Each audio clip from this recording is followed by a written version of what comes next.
Reinhardt is a hammer on a stallion. Chivalry's alive, but he's not asking if he can marry. Overwatch has 3 classes: damage, support, and tanks.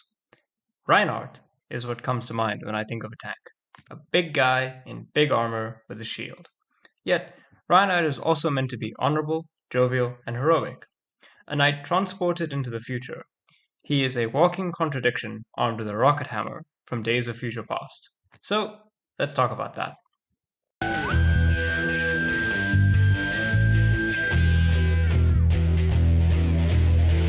Baby, don't you know it? I'm hardly heroic. Baby, let's roll it, 'cause I'm hardly heroic.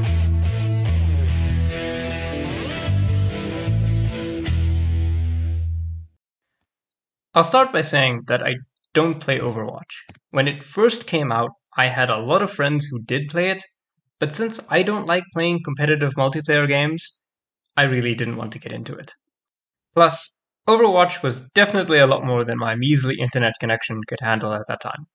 But I did enjoy the lore. In 2016, when Overwatch came out, I think it was a global cultural phenomenon. I don't think you could find a gamer who didn't know what Overwatch was. Nor do I think you could really find somebody who was keyed into maybe gaming or popular culture who didn't at least recognize who some of the heroes were. 8 years later, though, it seems like the series is very much living on borrowed time. Yet, I still find myself reading over the wikis and watching the animated shorts and thinking about it from time to time. What could have been? So today, I want to try and take a crack at answering a very silly question, but one that I've had for a very long time. Why does Reinhardt use a hammer? To answer that question, and I do have a few answers, let's start by giving a bit of background to the series. Overwatch is a series of games. At the time of writing, just 2, and unfortunately 0 animated movies. And this game takes place in a future version of Earth. At some point in the future, humans entered an era of untold prosperity built upon the backs of artificially intelligent robots called Omnics. As these things often do, a crisis occurs when the robots rose up and started attacking humanity en masse. The UN then creates a specialized task force called Overwatch to respond to this crisis, and of course Overwatch did. After a couple of decades, Overwatch was eventually disbanded, even though technically speaking the world was no less beset by crises. So naturally, Overwatch rises again to bring together a diverse cast of heroes to save the world. Or something. The world of Overwatch combines a bunch of different genres and themes. There's super intelligent animals from the moon, like Hammond and Winston. Ash and Cassidy are straight from a sci-fi western. And then there's Reinhardt, the aging knight who was once a founding member of Overwatch, and he still continues to strive for justice, decades after he originally started. In-game, Reinhardt is one of the tank heroes. Armed with a rocket hammer and a powerful shield, Reinhardt exists to soak up damage from the enemy team. Although, underestimate his ability to deal damage at your own peril. I basically have a few different answers to the question of why he has a hammer, and I'm going to try and draw upon different lines of reasoning. I think a good place to start is his development history. After all, Genji and Hanzo used to be one single ninja concept before they got split into 2 separate heroes. So I think looking at where Reinhardt started would be a great way to understand why he is the way that he is. So, according to the Overwatch archives, Reinhardt comes from leftover work for an MMO called Project Titan. That would be later scrapped and become the foundation for Overwatch. Reinhardt was designed originally as a Juggernaut type of class, which is a staple in general MMO design, a kind of figure who can take a lot of damage and maybe use a few heavy weapons. This guy, the Juggernaut class, wielded a flamethrower and a flail. Funnily enough, he originally started as a robot, but as work continued on him, this knight idea emerged. Not just a knight, a protector, a paladin, if you will. There are long-standing historical and cultural associations with paladins and hammers. Arthurus from Warcraft 3, one of Blizzard's most famous games, starts that game with a hammer as a symbol of his status as a paladin. You meet other paladins like Uther the Lightbringer who also have hammers as weapons. I think, if you want, that's your answer. Reinhardt evolved from just some kind of brute tank into a protector, a paladin archetype, and in the context of that story, it made perfect sense. Blizzard were well versed with paladin concepts and archetypes, and therefore aligned the idea of Reinhardt with the image of a paladin that they had already established, i.e. a guy in armor with a hammer. So the hammer is a natural fit. Adding a few technological upgrades, and boom, you have the concept of how Reinhardt is a knight in a new world doing his best to achieve justice. But of course I do have another explanation, one that tries to rely on more what we see in the universe. So in the lore, Reinhardt got his start as a member of the Crusaders, a sort of paramilitary component of the German military, the Bundeswehr. During the Omnic Crisis, the Crusaders wore advanced suits of power armor that were derived from deep-sea diving suits. These suits of armor enabled the Crusaders to withstand enemy fire and also carry powerful energy shields that they could use to protect others. And of course, they were armed with rocket hammers. During the animated short, Honor and Glory, which is probably one of my favorite animated shorts, we see the Crusaders actually in action. Curiously, each Crusader is deployed as part of a larger, more conventionally armed German infantry squad.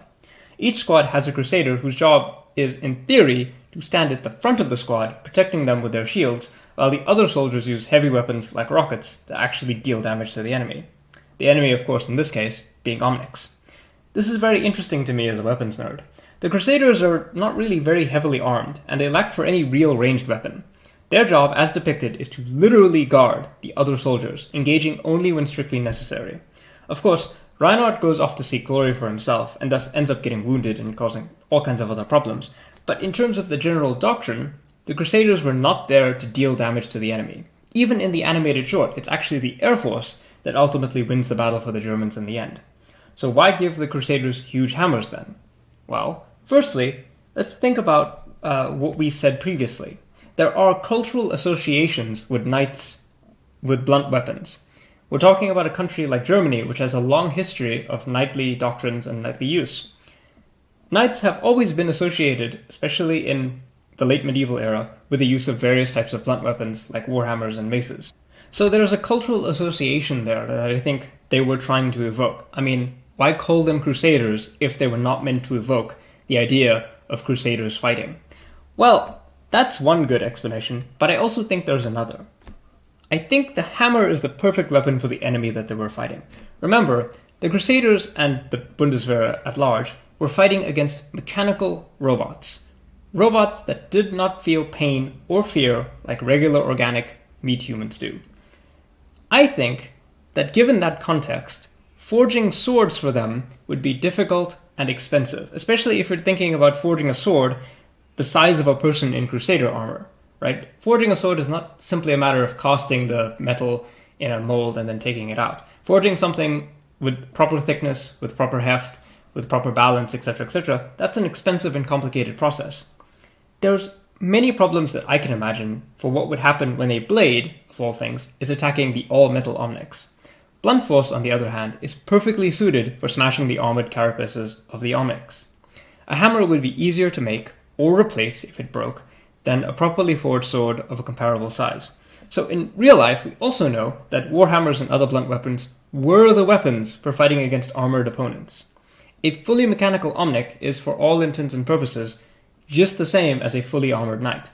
You don't fight a fully armored knight with a sword, you fight them with a hammer. The Crusaders didn't need to worry about defense either. They have their armor, which is shown to be quite protective, and they also had very powerful energy shields. In the short, we see that when those shields are overlapped, they can sustain a huge amount of fire. So they don't actually need to worry about carrying another weapon for that purpose. Of course, maybe you could make the argument that the Crusaders should have other weapons, maybe some kind of small missile pod or something like that, just so that they wouldn't be completely dependent on using their hammers. But, as demonstrated by Reinhardt, even the bulk of the Crusader suit can be used as a weapon by itself when you can assist them with rocket jet propulsion. So, we have a weapon that is ideally suited to fighting mechanical armored opponents. It's relatively cheap to make, excluding of course the complicated rocketry, but it can be replaced more easily than a large forged sword. You also have options for adding rocketry to the hammer that you wouldn't necessarily have with a sword. If that hammer needs additional momentum, well, you can just boost it with a rocket and it will cave literally anything that it hits. A blade can get stuck in a target, a hammer not so much. We see just how effective that actually is at the end of the animated short, when the mortally wounded Baldric von Adler uses 2 rocket hammers to fight off a horde of Omnics. I don't think that these are mutually exclusive explanations either. I think it's very possible that both ideas were commingling together to produce something greater than the sum of its parts. This is just one example of why I think that Overwatch lore is very compelling to people, especially myself. And I think that it's a shame that there weren't other avenues of media that could have been explored so that we could reach something more of the full potential, I think, of the Overwatch lore. Alright, so thanks for watching this shorter, a bit unusual video of mine about Overwatch. Believe it or not, this was not intended to be an April Fool's joke, although I will be releasing probably another Overwatch video in the future. That I think will maybe appeal a little bit more to fans of wargames, but you'll have to see about that. If you liked the video, give it a like. Why don't you comment your favorite hero from Overwatch below? Or maybe, whether or not you disagree or agree with me about Reinhardt and his hammer. I think it's very cool, personally, although I could see arguments made for other types of weapons. Maybe some kind of large spear or some kind of lance. Maybe that might be cool. Anyway, I hope that you enjoyed it, and remember to subscribe to the channel. We're almost to 500. Take care and goodbye.